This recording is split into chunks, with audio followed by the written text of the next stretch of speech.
Hi అందరికీ. ఈరోజు అయితే నేను పప్పు కర్రీ వండాను. అది మా ఆయనకు తినడం కష్టంగా ఉంది. అందుకే ఒక ఆమ్లెట్ ఏవా అంటే మీరే వేసుకోండి అని చెప్పిన. ఇగో నా చిట్టి తల్లి అయితే ఫోన్ పట్టుకొని ఆటాడుతుంది. ఇంకా మా ఆయన కష్టాలు చూడాలి. ఆనియన్ కట్ చేయడం అవన్నీ కలిపి ఇస్తే ఇక నేనే వేశాను. పప్పు కర్రీలోకి ఆమ్లెట్ ఉంటే చాలా బాగుంటుంది కదా. మా ఆయనకు కూడా అట్లా చాలా ఇష్టం. ఓన్లీ పప్పు తినమంటే తినడు. అందులోకి కంపల్సరీ ఆమ్లెట్ అయితే ఉండాలి. సో అందుకే ఈరోజు చేయమంటే నేను చేయలేదు ఆమ్లెట్.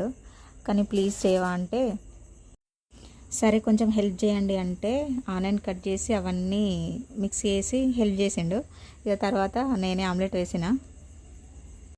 హస్బెండ్ ఇలా హెల్ప్ చేస్తే చాలా బాగుంటుంది కదా, చాలా హ్యాపీగా కూడా అనిపిస్తుంది.